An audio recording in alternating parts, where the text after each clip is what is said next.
Hello, and welcome back to Alice Talks Football, and welcome back to another live Manchester United news, transfer news, and update show. Manchester United's second signing is now done. We knew it was basically done for a while, with confirmation coming in that we have signed a young centre back, another Aiden Heaven type signing, and a lot of people might say, oh, this kind of signing.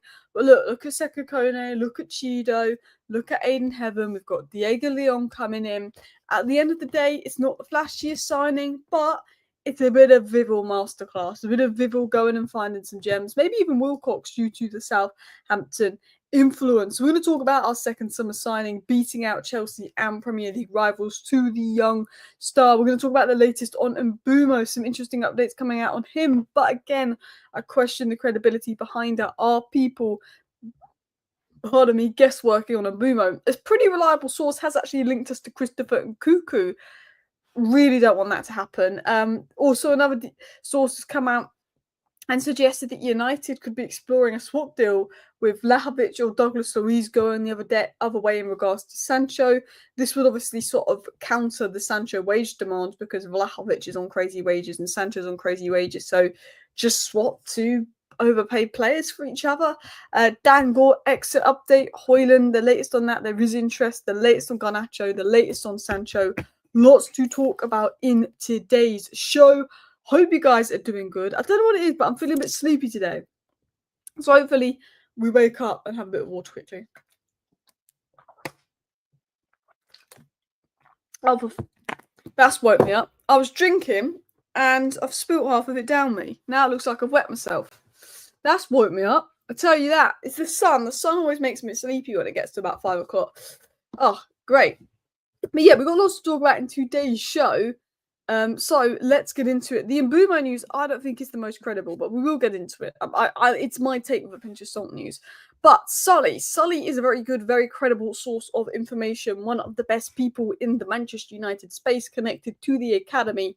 And him and Academy Scoop spoke about this guy about 2 weeks ago about a deal pretty much being agreed and almost done. We've now got confirmation it is done. This is technically our second summer signing. And while it isn't the biggest and while it isn't the most expensive and the most well-known and it isn't someone that's going to walk in and start, look at Aiden Heaven. Look how happy we are with that. Look at Chido. Look at Sekou Kone, what he showed in post-season tour. Do not be like, because it's not a Mbeumo. It's not a striker. This doesn't impact us in the slightest.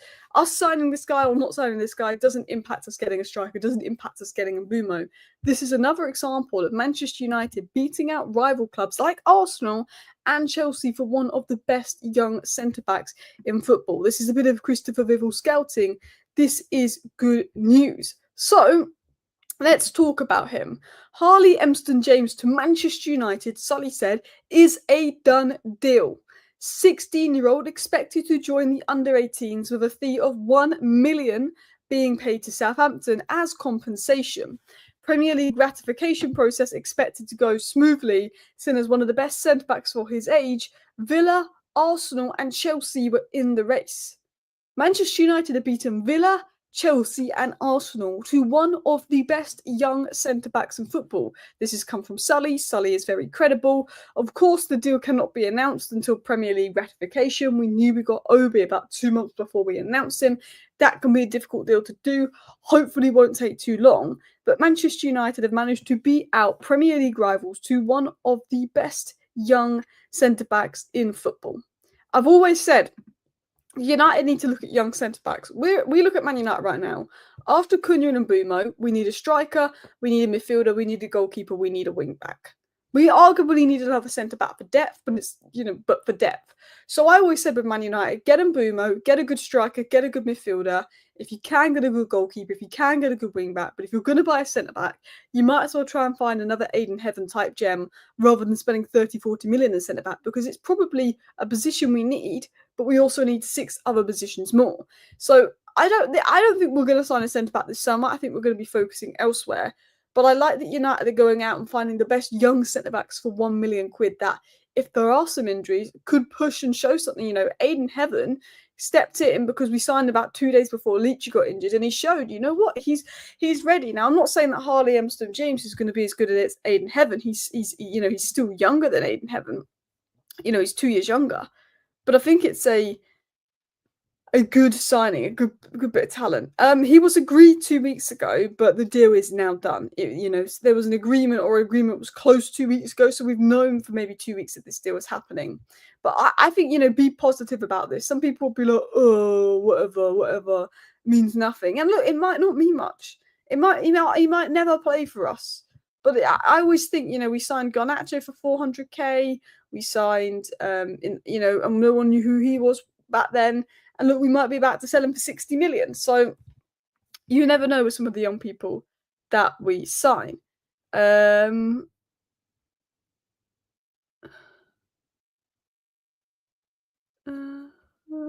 couple people being negative in the chat. I think it's a good bit of business. I think it's a good young player. We've got Lenny Yoro, we've got Aiden Heaven, we've got another good young player, we've got Kukoni. I think we've got a very good young base. In terms of the guy, he's a 16-year-old centre-back from Southampton. United targeting him, 1 million in compensation. United fans see him potentially as the next Aiden Heaven type prospect. I'm not going to act like I watch Southampton youth. I've watched the odd under-18 games with Man United, but he's known for being composed on the ball, being able to distribute well from deep, having good vision, having good ability and good athleticism. And when it comes to what United want, Manchester United have this game model. And this is really interesting. And this isn't just relevant to this player, this is relevant to our transfer strategy. But Manchester United have this game model going into next season where they're trying to get in young players that have the physical and technical demands to play football at the highest level. So it's not just it's not just about Ruben Amorim's system. It's like, okay, we want a centre-back that is physically good, that is fast, that is quick for their age. And we also want a centre-back that's good at distributing from deep, comfortable on the ball, having those qualities. United are looking at players with very specific qualities that, whether it's Ruben Amorim, whether it's the next guy that comes in after Ruben Amorim, someone that's going to suit their style of play. That's what United are looking for. Mobility, athleticism, building out that kind of player. And we know that Jason Wilcox was involved with Southampton youth. He will be familiar with the player. We know that Vival is very good at finding these ballers. Of course, we have to wait for official confirmation, but good sources coming out saying deal is done. Signing is a signing as said. I'm happy that we're signing gems again. That's the United I've missed now. We have to make the environment good enough to develop them. I completely agree. I 100 million% agree with what you said here. I'm happy that Manchester United are signing gems. I'm absolutely with you on this. I'm happy that Manchester United are signing gems. I'm happy that we're signing good young players. But what's it going to matter? What's it going to matter if we still have this awful environment and toxicity? Exactly. We now need to go and bring in some experienced players, some good first-team players to create the environment for these young guys to thrive in. We're going to talk about Nkunku in a second. We're going to talk about the Vlahovic reports as well. I'm not familiar with the source. The Mbeumo news isn't from a reliable source, in my opinion. The Vlahovic source, I'm not super familiar with it. The obviously news that we just got into was from a very good source of information. So let's talk about Nkunku, because the Nkunku stuff actually was from a good source of information. And that was Tanzalik and the Keep, coming out from good sources in France. And they're saying that United have contacted Christopher Nkunku's representatives in recent days to understand the conditions of a possible deal. So yeah, interesting news coming in there. Nkunku. And back in January, I said I would have taken Nkunku on loan because we were desperate back in January. We had the injuries. I said back in January, we would have taken Nkunku on loan. Right now, I don't want Nkunku at all. Nkunku is a last-minute panic loan. If we fail to get loads of people in, you take it over nobody. But let's be totally honest, we don't want Nkunku. We should be, if you get Cunha and you get Mbeumo, there's no need for Nkunku. He's not a number 9. I know he's played number 9 for Chelsea. That's not his best position. His best position is behind the number 9, but we've got Cunha and we've got Mbeumo, so it would make no sense. This is a good source of information, so I can't rubbish this. Nkunku will leave Chelsea. United have always had interest, but I don't feel the need. I don't see why we should do that. Do you know what I mean? Like, I just don't. I just don't think we need him. Straight out. So, like, if you miss out on Mbeumo and you F up big time and you bring him in last minute on loan as a panic, that wouldn't be the ideal situation, but you'd somewhat understand it, but you'd be fuming that we got to that situation. But for me, I mean, if you disagree, let me know. A loan deal isn't I would never do it on a permanent. A loan deal, I'm not going to be mad about it if we got him on loan. I just don't feel the need. Yeah, why not bid for other players? Exactly. No to Nkunku. And Nkunku has to be fuming about signing with Chelsea. So many players stuck in long-term contracts. No chance of reaching their potential. He signed Chelsea like a year in advance before he joined, got injured. Cole Palmer took his position, signed a load of other players in the position that are younger. Yeah, he's not happy at Chelsea. Keep him far away from the club. The thing that worries me, and I know he's not happy at Chelsea, but his attitude. When he's on the pitch for Chelsea, he plays like he doesn't want to be there. He doesn't care. His head's focused on a move, and I don't like that. And obviously, yes, he wants to get out of Chelsea, but the same could happen at Manchester United. I don't like him one bit in that sense as well. I can imagine he's fuming. And Nkunku ain't even better than Garnacho, and that's saying something. Both are the same level of player, but Garnacho is better by the slightest. I mean, Garnacho is a lot better than Nkunku if you're talking about who's done what this season. And Nkunku's barely done a thing this season. But obviously, Garnacho gets no minutes.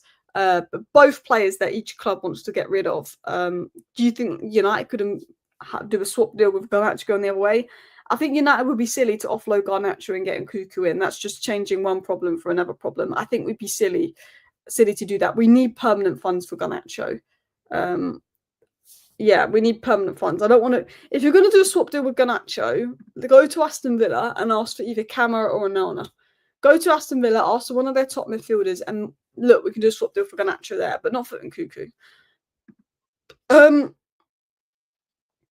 It was said by the Times, by the way. Charlotte Dunker of the Times has come out and said some things on United.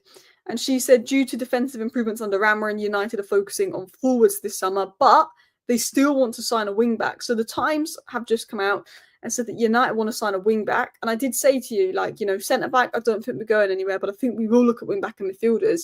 And there's a hope that United can make 100 million from sales of Garnacho and Rashford. So that's 60 million for Garnacho, 40 million for Rashford.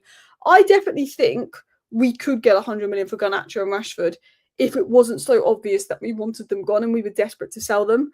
I think we'll get 90 million for both Garnacho and Rashford, not 100 million.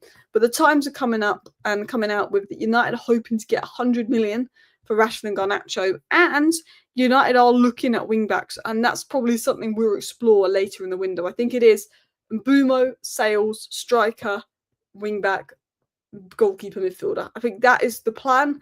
We have to wait and see. Laurie Whitwell also said that we were looking at a wing-back. The thing that annoys me, though, if you're looking at a wing-back, Aït-Nouri was there for 30 million quid. Aït-Nouri was there for 30 million quid. Dorgu, we know, can play right wing-back. It just annoys me. Aït-Nouri was fantastic for City yesterday. It just really, really annoys me. I said we need Aït-Nouri in April. I said Dorgu's great, but if Dorgu gets injured, our only left wing back option is Amas. Dorgu can also play right wing back.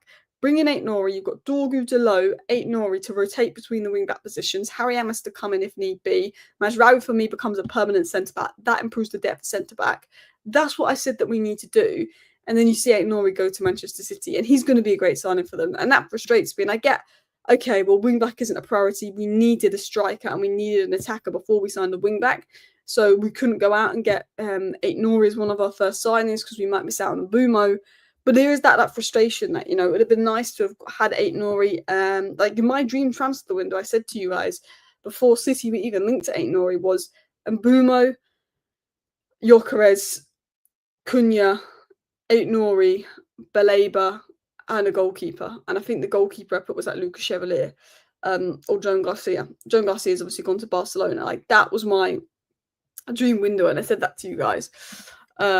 So yeah, would you take Nkunku? A lot of people are saying loan with an option. A lot of people are like no loan. Some people are open to loans, but I don't think anybody here would do a permanent for Nkunku. He was excellent RB. He was definitely a good player there, but he's either been injured or crap for Chelsea. Yeah, that's the big problem. He's either been injured or he's been just really poor for Chelsea. Lamar, we've always had a little link to him, but I think he's not going to leave Germany. Ginge doesn't think we'll get 70 million for Garnacho and Rashford. We will get, that's 35 million for both of them. We'll get over 70 million. We should get for me, at least 50 million for Garnacho. I'd want 60. He's probably lowered his value. I think we'll get 50 for Garnacho, and I think we'll get 40. I think we'll get 35 for Rashford. I think Barcelona will lowball us. We'll get fed up, and instead of selling him for 40, we'll sell him for 35. We're also going to hopefully get 25 for Sancho and 30 odd for Anthony as well, which would help us out. Tulip says Chevalier is weak, cannot dominate the area or stop crosses. I like him, but Joan Garcia was the goalkeeper that caught my eye, but he has gone to Barcelona. Yeah, Palace apparently closing on Diamonde. I'm assuming that's because Gay is going to Liverpool, so they found a good replacement there. We were offered a chance to sign Mohamed Kudus, but we weren't interested. Look, Semenyo is ridiculously expensive. Eze, we've already got someone that plays on the left in Cunha. We're focused on Mbeumo. We've been offered the chance to sign Kudus, but we've been offered the chance to sign, well, not offered the chance to sign Semenyo, but we know Semenyo, there's a price tag on it, but we're very much focused on Mbeumo at the moment at Manchester United. Very much focused on can they get an Mbeumo deal done and over the line. Ginge thinks we'll get 35 million for Garnacho and 15 million for Rashford. You're telling me that the Garnacho will go for the same price as Kwanzaa, who started 2 Premier League games last season. And all I'm saying is, Kwanzaa started 2 Premier League games last season, or maybe it was 3 or 4. But by the time he got called up for England, he had about 2 starts. You can't seriously tell me that Kwanzaa, who's 2 years older than Garnacho, and how many games did Kwanzaa start in the league? Let's have a look. Kwanzaa started the first game of the season and got hooked at halftime versus Ipswich. He started the game versus Newcastle. And then he started 2 of the last games of the season. So he started 4 Premier League games all season, Kwanzaa. He got hooked at halftime in one of them, and the other 2, they'd already won the league. So he only started 1 game in the Premier League against Newcastle and played a full 90 and before Liverpool won the league. He only played 1 full 90 before Liverpool won the league. And Liverpool got 35 million for Jarrell Kwanzaa that is 2 years older than Garnacho. Okay? Tell barely scored any goals for Tottenham. Tottenham paid about 40 million for him. You can't price Garnacho at 35 million. We will get more. We should get at least 50 million for Garnacho. When you look at it like that, we should. Only Doué and Yamal got more GA than him as well. Matt Sells is a good keeper. I don't think Forest will want to sell him, and if they do, they'll overprice him. A little bit like how Martinez has been overpriced. Premier League teams are going to overprice their goalkeepers, I tell you that. Kwanzaa surely an under the table thing between Paul and Wirtz. Paul and Leverkusen. I don't know. For me, he's not a £35 million player. Like, he's a good youngster, but I would have put him at like 20 million. Good youngster, but he barely played last season. He got hooked at halftime versus Ipswich. There was a big drop-off. Like, he's a good youngster. Don't get me wrong. Got good technical ability, but I'm surprised they got the money they did for Kwanzaa. People think PSR play from Liverpool. It reduces the fee as Wirtz as it's pure profit. Maybe they're doing something there. Who knows? We need to give our youngsters proper training and guidance so they don't end up like Greenwood or develop any sort of attitude like Garnacho. Yeah, I mean, Greenwood's a bit of a different situation. I think that's a 1 in a million. But we've had issues with our youth. We've had Brandon Williams having all kind of issues. Garnacho's being a bit spoiled. We have had a lot of issues with our youth, and we need to create environment, definitely, that will get the best out of youth, 100%. Thank you very much, Saeed, for the super chat. He says, why United don't use credit card before selling players, then pay? They did it with Anthony and Casemiro. I just don't think they want to get into any more debt or any more issues because it will hurt us long term. And we still do a little bit of that anyway. Javi Guerrero is a good midfielder playing at Valencia. Apparently we're looking, someone told me, a good source, reliable source of information said we're looking at a young midfielder in Spain. So maybe that's who we're looking at. I mean, I like Javi Guerrero from what I've seen. I've not watched loads of him. We might be looking at him. You never know. Big up everybody as well. Can we get 500 likes before the end of the live stream? It'd be awesome if we can hit that target. Yeah, there are reports of Fenerbahce making a serious progress in a deal towards Sancho. I just don't think that source is the slightest bit reliable. You know, this has come out. This has been reported. Is this source reliable? In my opinion, no, I'm not aware of this source. You know, we had Turkish sources tell us back in February that Osimhen to Manchester United is almost a done deal. We've now learned that Osimhen to Manchester United isn't almost a done deal. You know, there's a lot of sources out there that put out a lot of information that are in fact really just not that accurate. So I want to continue on into some more stories. We've got into the Nkunku story. I don't trust the source on that. But there is the report about Jadon Sancho that's come out from, I believe it's a better source of information, but again, I couldn't tell you how reliable this is.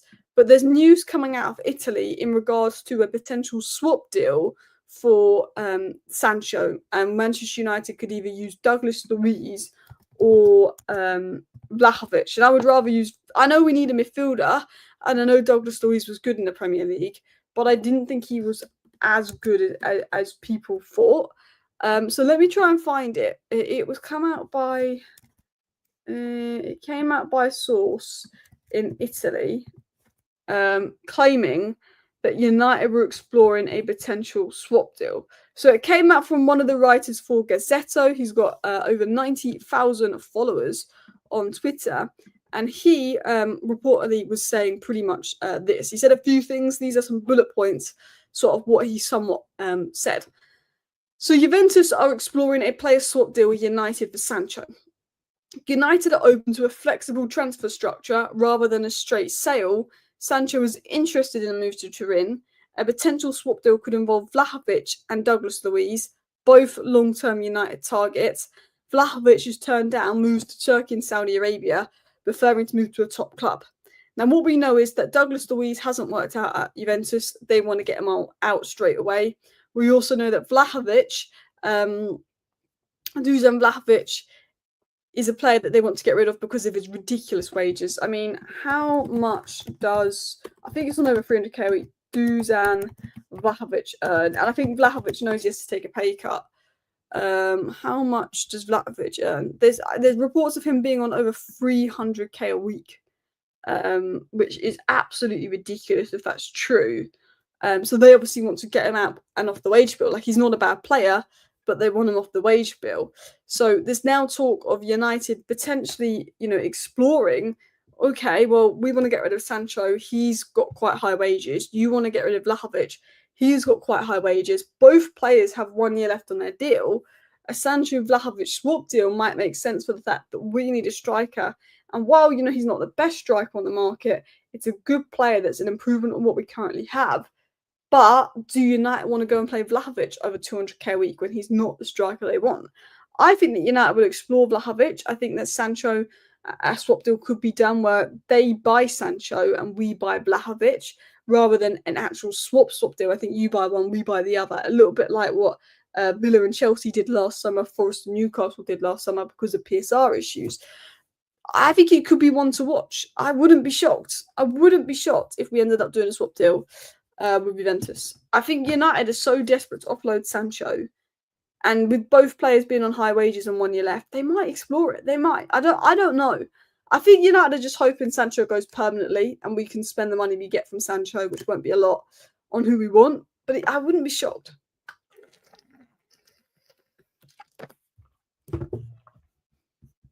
I'm just going to scroll down the chat. A lot of people saying they don't think we'll get more than 35 million for Garnacho. I think that's mad. I think if Kwanzaa's 35 million, I think we'll get 50 million for Garnacho. I think it's a lot of people are in this sort of panic mode right now. And that is because, right, we want to sell all these players and we haven't sold anyone. We haven't sold anyone, and that's frustrating. And then a lot of people at Man United are getting annoyed that we haven't sold anyone. So then they're panicking and they're like, oh no, we're going to have to lower the value of this player, that player. You've got to remember, the market doesn't move until July. The only reason the market's been moving mad in June is because of the Club World Cup. And if you look at City and you look at Chelsea, that's why it moved mad. Why Liverpool are moving mad is because they didn't spend last summer. The only teams that have been able to spend this early in the window are Liverpool, because they didn't buy a thing last summer, or teams like City that didn't spend a lot of money last summer, sold Julian Alvarez for a big fee, had the Club World Cup. Chelsea had the Club World Cup. You know, Arsenal haven't done anything, haven't sold anyone, haven't signed anyone. So it's frustrating. We know we want Sancho, Anthony, Rashford, and Garnacho out. We know we want them gone. They haven't gone anywhere. Where's the offers? Where's the interest? It's frustrating because the window's been open a little bit. But you've got to remember, most business doesn't happen until July because that's when all clubs can spend. There's very few clubs that can actually spend money in June. So that's why as well it may feel a bit slow, and it may be like, oh, this is dragging on. This is dragging on. Do you know what I mean? Because the sales sometimes take time. Do you think Sancho will reduce his wages? I think he will a little bit. I think he reduces wages like a little bit, but not a lot. Do you know what I mean? I feel like he wanted more than Chelsea offered him, but I think he's happy to take less than what he's on at United because he knows he's not going to get that, you know, this time next year when he runs down his contract. The only worry with Sancho is he knows if he runs down his contract, he could get more wages, get a big signing on fee. You know, Anthony and Rashford want to make the World Cup next year and they want to play football. So both Anthony and Rashford are willing to take wage cuts because they want to play football. They want to be part of the World Cup. The question with Sancho is he doesn't seem to care as much. He's, I think, thinking about, look how much money I could get if I stayed at United and run down my contract, if I go on loan again. He might be thinking more about the money than the World Cup and the redemption. So that's the problem with Sancho, and that's why Sancho could be difficult to sell. But hopefully he's willing to take a wage cut. I think you're 25, you still got a good career ahead. You do well in Italy. Look at McTominay. You know, the World Cup's coming up. I hope that Sancho would agree to a wage cut, but he didn't at Chelsea. But I think he would have lost 50 grand a week. If it's a 20 grand a week wage cut, I could see him accepting it. I hope he would. I mean, you never know. But we got interest from Sancho in many Italian clubs. There's interest in Sancho from Turkey. So hopefully, you know, Sancho's got a lot of options there. There is reports of maybe him agreeing personal terms with Napoli, though nobody else credible got on that. Hopefully we get some updates on Sancho, but there's interest. There's definitely quite a few clubs circling in for Jadon Sancho now, and that's good. But we need him to agree personal terms and to agree a lower wage with those clubs. Some sources say he has, other sources say that's not true. That, you know, there was that report coming out from Italy that he'd sort of had an agreement, I think it was Di Marzio, with Napoli or Juventus on wages, one of the two. But we got no confirmation on that. Despite Di Marzio, for me, being a more credible source, we got no confirmation on that. I'm just going to take a quick sip of water.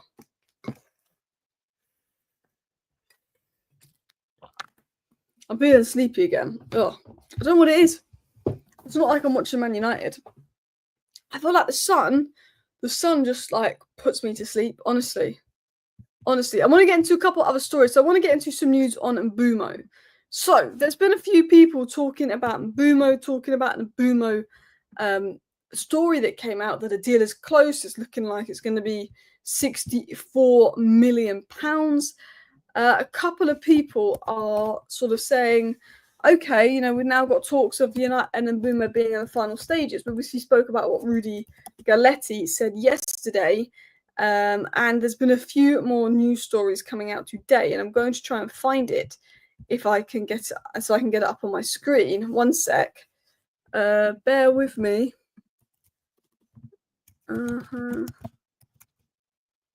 Bear with me here. So it was said by Marco Alcaraz, who for me isn't a trusted source, but a lot of people were talking about it. And as I said at the beginning of the video, I don't think it's super reliable. But he got a couple of things right earlier in the window. I don't know if he had a lucky guess. I don't know if he's got information, but he got a couple of things right early in the window.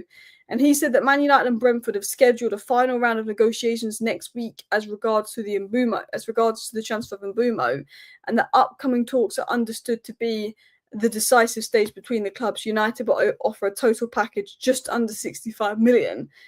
But we also had Rudy Galletti on this, and there's suggestions now that United are going to come to a fee of 63, 64 million in total with Brentford. Agreement close, final meetings. This has been suggested a lot the last few days, but it hasn't been suggested by anyone that I think is tier one.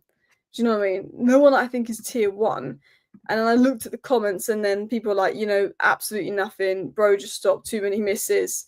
You know, all of that kind of stuff. So for me, I'm not sure what to believe in regards to that. We've had a lot of reports coming out that Mbeumo's close, this or that, Mbeumo's close, this or that. But yeah, I don't know. I think it's close, Mbeumo. Like, I think Mbeumo to United is close. I'm sure we are interested in Mbeumo. But I don't think it's like anyone knows. Does that make sense? I feel like it's close. We've been told Mbeumo's close. We know we've got to agree a fee with Brentford and it's done. We know the player wants to come. But I don't think anyone knows when it will be done. I think everyone knows it's close. Everyone knows it will be done soon. So I think a lot of people are just guessworking to see if they could be the first to say it. You know, that a lot of people are just saying, it's close, this is going to be the fee. It's close, that's going to be the fee. And I just feel like people are guessworking because until Ornstein and Romano say that, I'm skeptical. Like, I don't think it's a good source of information. A lot of people are talking about it, but I think there's a lot of reports coming out that Mbeumo's close. There's the final talks. This is going to be the fee. A lot of sources keep coming out saying final talks. This is going to be the fee. But I don't trust those sources. I think they know that it's close and they're guessworking. And I think there's been a lot of guesswork in regards to that. In regards to other stories I want to get into, there was some updates coming in on Dan Gore. So let me get into that. It was said that Manchester United are open to offers for Dan Gore if the right opportunity arises. Rotherham and Blackburn are interested. So there's a few championship clubs, interested in Dan Gore. I think he will leave because of injury issues. Him, Maino and Garnacho were the three standout talents in the Youth Cup a few years back, but Dan Gore's not really pushed on. He's had a lot of injury issues. In regards to Højlund's exit, a couple people asking about that. Romano did say Inter is still in negotiations for Højlund, despite the change in manager and all of that. But Inter have not made an official offer as United's financial demands are still too high. We still want around 45 million for Højlund. They want to do a loan. That's what they want to do. And in regards to Garnacho, it said that a lot of clubs are looking at Garnacho, and Man United have received calls and interest from many Premier League clubs in Garnacho in the last few days. United's stance is clear. Meet our price and Garnacho can go, said Sam C. So United have made their Garnacho stance clear to other clubs that have called about him, according to Sam C. They've named the price and they've said, look, if you meet our price, we'll let him go. That's sort of where Manchester United are at in regards to Alejandro Garnacho. There is reports coming out that apparently Giovanni Manna, the Napoli sporting director, said on Sancho that our offer's clear. We will not pay Sancho's requested salary. I don't know if that's... I can't find, where he said that. But a couple people on Twitter are saying that the Napoli director had said that Sancho would have to lower his salary to come. So maybe he's moving towards Juventus because Juventus will give out a higher salary than Napoli.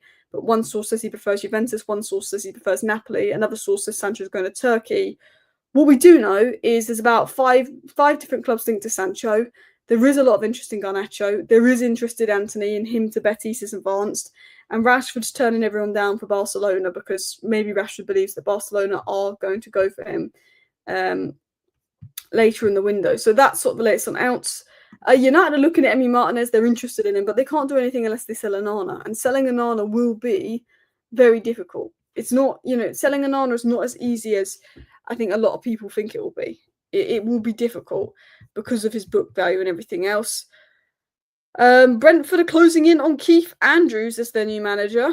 Arsenal are closing in on Sesko, but there's still a gap between their price valuation and RB Leipzig. So RB Leipzig want a lot of money for Sesko.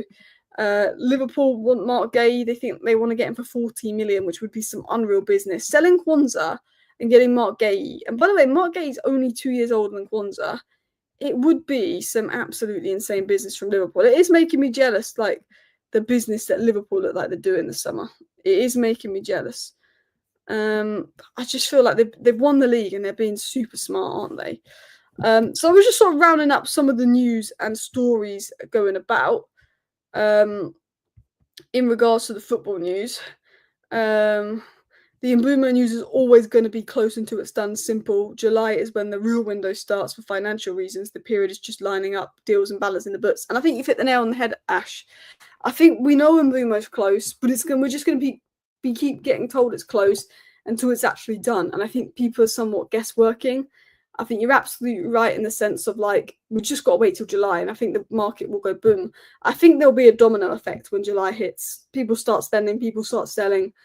That's normally what happens. We should look at Richard Rios. Apparently we have to keep an eye on that. I don't think we'll know much until end of July.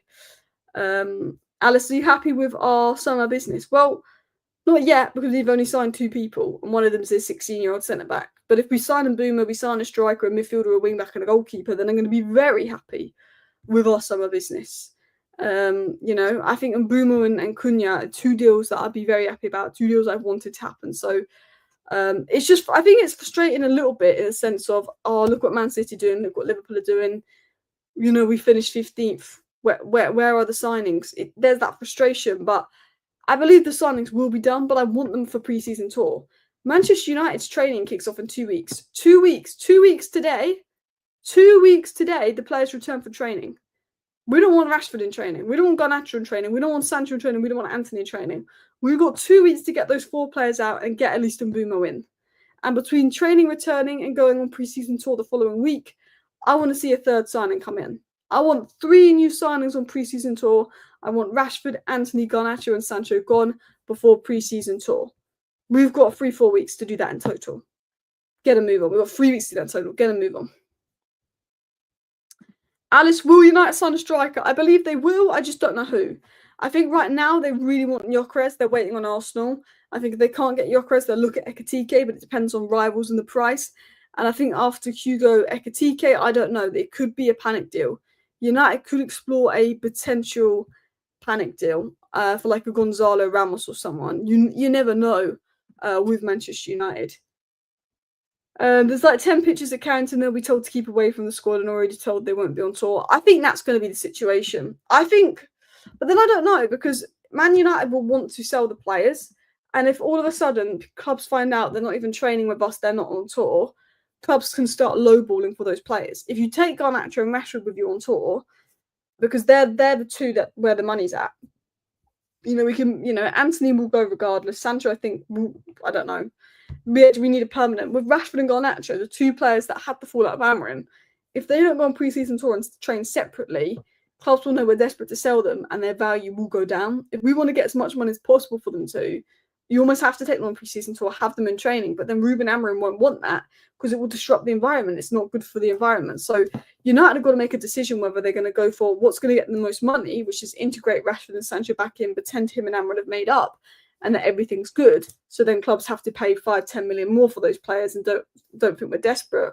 Or option B, you fully back Amorim because you don't even want them back in the training room or training with the players because they could bring negativity. That's the bigger thing United have got to look at. But anyway, listen, people, I'm going to wrap up today's live show here.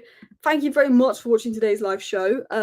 Just going through all the news and stories. We're going to raid Saeed in a sec, so make sure you go over to Saeed and give him a raid. I'm going to redirect you there in a second, but I don't believe the stories about Fenerbahce to Sancho. I'll have to wait and see until someone credible gets on it. I think Sancho is likely headed to Italy. Thank you everyone for watching. Let's go and raid Saeed. See you next time. Bye.